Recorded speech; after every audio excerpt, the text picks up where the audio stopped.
We're back to the Neil Haley Show and also the Media Giant Effect. And I'm excited to welcome to the program Nita Beshear. Nita, author, talking about specifically a bunch of things about the importance of remembering people who have passed on in so many ways. Nita, thanks for stopping by. Thanks for having me. Now, Nita, tell Yeah, me, remembering people is important. yeah, remembering. So tell me your mission and why you decided to have this mission. Okay, so I'm a widow, and when my husband first, I hate saying it that way because it sounds like he second died, but when he died, I wanted to tell the story, tell his story, because our grandkids didn't know him, and I had a lot of trouble doing that. And I thought, everybody needs to tell their story so that the people that don't know them get to know them. They're more than, I mean, even if they knew them, they're more than dad or grandpa or great grandpa, or mom or whatever. We are complex people. And I just thought it was good for us to share. And plus, we have information, we have knowledge to share. We don't think we do, but we do. We Yeah. definitely do. It's something when someone passes on, there has to be a legacy that you can talk about that person. So we need to jump on it before they pass away to get as much information and gather as much of that Yeah. family history so that we can pass it on from generation to generation, right? Right. And learn, I ought to do my grandmother's because she raised kids during the Depression. So she told me lots of things about, how to make the budget last, how to make the food last. And so, young people don't know any of those things. They haven't been exposed to it. I didn't know it. Until she told me about it. Exactly. They were going through things and they didn't know. And you learn history repeats itself in so many ways, and you got It to does. understand and know those things. So your mission is you wrote a book and also you do coaching, correct? Kind of tell some I, people. I do coaching. I coach midlife women or widows so that they can live life, so they don't quit living. They live life to they can live it to honor their husband. They can live the life to live that to leave their legacy because they have something to tell too. And that challenge of being a widow, right? And understanding, especially if they were the supporter and not as much of the person doing everything. And now, oh my gosh, now I have to do it. And now I have to create my own life. Sometimes they live for someone else's life. And you Right. want to help women, even ones that haven't widowed, to make sure that they start to use that. Yeah. And how did you transform yourself in so many ways when your husband passed to say, okay, I have to start doing something different, or not different, but transform who Well, I am? actually, it was different. I went through a lot of transformations, actually, tried a lot of things.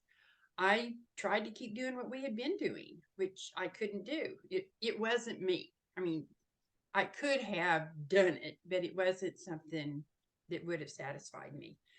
And I tried different things and I wound up and I quilt. So it's like, oh, I'll be a quilter. I do quilt. I still quilt, but that's not my passion. And talking and helping people is my passion. So that's what I do. The first book I wrote was a guide to help widows beyond the grief, and then the next one, the one that I had that just recently came out, it's a journal. It has the prompts in there for you to write about all sorts of things, but it reminds you like, hey, what did y'all fight about? Because no marriage is perfect. You know, what did and but then there's the good things. There's a lot of the good things. What did you like to do on days off, or what was your favorite movie? Things like that. So they can remember that it wasn't perfect, but it was perfect for them. Oh, wow. So they can remember the good times, not forget the bad times, but ultimately it's a way for them to cope through the loss and Yeah, honor the person and don't think about the past and move on in the future and say, move on to what the future and use the past as a stepping stone. And one of the reasons I want to put some of the things, and there's only like about five about unpleasant, I guess we would say. And that's because I don't want people to put their husband on a pedestal. I don't want them to put him up so high that he was perfect. Because if he had been perfect, she probably wouldn't have liked him. because So the woman is such an important part of the success of a man, and vice versa, especially in life yeah, and what they're doing. Without that partner, there's a missing component, a missing piece for the whole person. Then once that ends in some sort of way, based on death or divorce or whatever, yeah, you have to then reinvent yourself, become yourself again. And I think that you're teaching people, Nita, is saying, whoa, hold on here. That's great that you, as a couple, you do so many things together, but how individually have you come out of your shell to become who you need to be? Because yeah. so many women and men haven't done that as, at certain times, to understand things so they can love somebody else or love something they want to Love do. themselves. Yeah, love Yes. themselves. And um you don't they don't I don't think it's really you need to find who you were before, because you're not who you were before now. So you need to find who you are now. You know, like I said, the quilting. I love the quilting, and my husband loved my quilting, but that wasn't my passion. I do it for a hobby. I do it because I enjoy it, but it's not something I want to be teaching people. And you supported him through whatever he was doing. And Mm-hmm. now you say, okay, now it's time. So what do you recommend women today, even though, because other people who are going to listen to the show, not just, widows, but Right. everyone else, what do you recommend women to figure themselves out before losing a loved one or choosing Well, marriage or or a even if you go relationship? through, like, you lose your job, or we have tornadoes and hurricanes. Women lose their homes, and to just stop and take stock. Write down what you know you like. Write down what they know they like, what they know they don't like, and then start experimenting. If and get outside of your comfort zone. I Hmm. hate that phrase, but it's so true.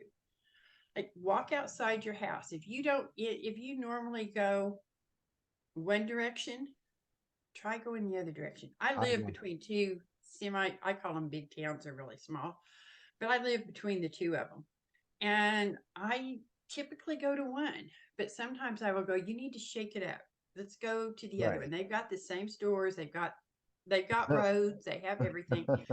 So every once in a while, just shake up your routine and do something just a hair different. You might see something that you had never seen before.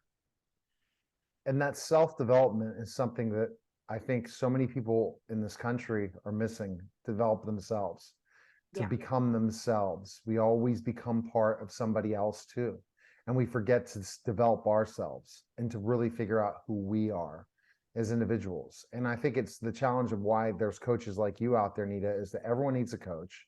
They need multiple coaches for multiple things. They need therapists, they need everything, because you cannot trust your loved ones to be that for you, because that's a burden for them. it is.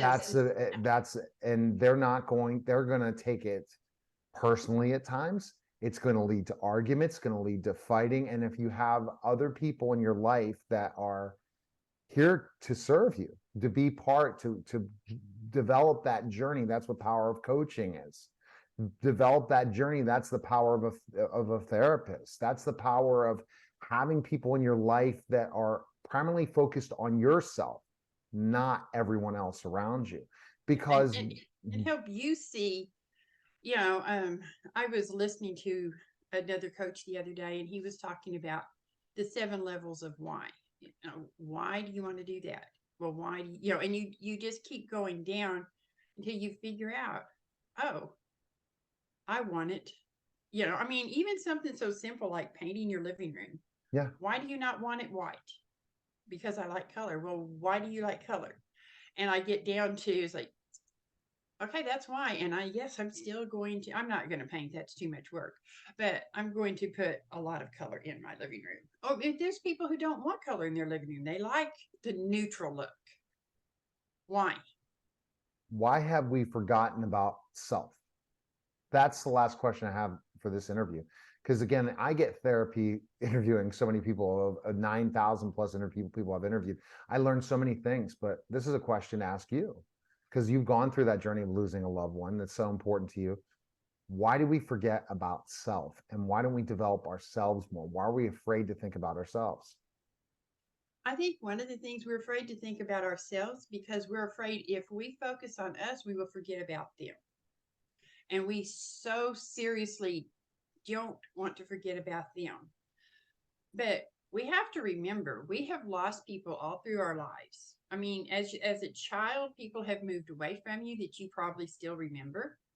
Your grandparents may have died and you still remember. My great grandmother died when I was 4. Oh. Okay, I'm 60 some odd now. I still remember her. Okay, so if I'm going to remember somebody 50 plus years that I only saw on weekends, Right. what are the odds that I'm going to forget someone that I lived with on a daily basis? Exactly. So we have to, that's such a great point. We're going to lose people. One of my clients, Dr. Mary, she talks about this all the time about loss. Loss is not just losing a loved one. Loss is any type of loss. And we're going to be affected forever. It's never going to go away from us, that loss. We have to learn to deal with it. And some people never deal with the losses that we've had in our lives. We just move forward without really going through that loss process, going through Without grieving the loss. the grief of the, Yeah. and a loss is not just a loss of a loved one. And we have to understand that. And once we do, it's much easier when we do have those losses to say, okay, I'm not going to just go move forward. I'm going to first work through this, because if it stays with us, that loss, it's very hard for us to move on. We have to work through it. And everyone has a different series of grief of how they deal with grief. And that individual some people take longer than others, and there's no wrong way to grieve. Mm-hmm. There is not. And grief isn't linear. It's like a tornado. You will think you've reached one point and you'll be happy. You're like, okay, good. I've reached this point. I've reached acceptance. And then something will happen and you'll be, oh my gosh, why? That's the entrepreneur journey, the business owner journey, is you're going to go through that more than ever than anybody has a job, because a job will have its peaks and valleys, but this is the constant of somebody who's a business owner, that you are relying on. Grief, and grief will do the same thing to you. Yeah. So it's like don't expect to get, I think there's 7 levels of grief. Don't expect to get to level 7 and go, ha, I'm healed. What are those 7 levels? I'm interested in learning that. What are those 7 levels? I don't really remember all of them. So there's denial, that you deny that the person died. Okay. There's anger. Mm-hmm. And anger can actually take many forms. Like I told somebody, it's like, I'm not mad at him because he died. I'm not mad. I don't understand this anger. I was mad at everybody else. So yeah, I had anger issues. There's acceptance, and I don't remember, because like I said, I don't really believe in all of them. Yeah. So I don't study them all. I'd be interested in looking at that, because I believe that you have to work through them in some sort of way. You do, but I mean, and that's what I mean. They're not linear. They just, I don't remember what the names of them are. I wish I had thought about that to look it up for you. But I know that there's denial, and the denial takes like a lot of forms, because you deny that they died, then you deny they were sick, or they had the car accident, or the tornado came, or whatever. And then you deny that you're struggling. It's like, okay. We hold these things in, and then we blow up. We hold these things and we don't work through them. I think that, and this is the point, that the finished part of this interview today, is that what you're teaching widows is gigantic, because they were so used to that other person part of their life. Okay. And then that ends. I'm used to, Dr. Mary talked about, because she lost her husband. I got to connect you to. She's fantastic, Dr. Mary. But she said she would not have, and she lost her husband a couple years ago. She would not have oatmeal, because she was so used to having oatmeal with him, and would not have it. And it was such a hard thing to say, I'm going to finally have oatmeal. So these are these little things where we do this. And I guess the percentage of widows, a lot more are women than men, but it's starting to starting to live longer. Change But because the life expectancy is a lot longer for men than it was before, and for women. So it's very difficult, but it's that process. And till we understand that, and we're used to doing the same thing every day, and then it disappears, what to do? Someone like you is a tremendous resource. Where can people find information on you so they can? I have a Facebook page, Adventures of Widowhood. Then they go, and right now, if you go there, I will put the link where you can buy the book, Our Story, A Widow's Love Story. It's as I said, it's a journal, guided journal. That's what I was looking for. It's a guided journal, so they can answer the questions. And if one of them is they don't want to deal with it, turn the page and answer a different question. You. So let me real quick, if you don't mind, I'll give you. I looked them up. So we would have the 7 stages of grief, Okay. our disbelief and shock. See, I put all of that in with denial. Denial is another one. Then there's the guilt and the pain, and bargaining, anger, depression, and acceptance. Wow. But to get to acceptance, it's not, everybody is different, and it depends on the loss. So this is interesting. You focus on grief, but think of all these losses, and we have losses every day. It could be a loss, and and how we respond is how we stay as human beings. If we're gonna, think of young people today that can't stand their boss, so they quit instead of, okay, I'm gonna eat this, stuff and move on, like you and I were taught. They're not taught. They said, I'm just quitting. So there's a different, or I have a bad day and I'm going to, that leads to addiction. So many of those powerful things, but that's great. Your Facebook page, people need to check out. I appreciate it so much. Nita, it was great conversation, and I appreciate you coming on the show. Thank you for having me. I appreciate it. You're welcome. You're listening and watching The Neil Haley Show, and we'll be back in just a moment.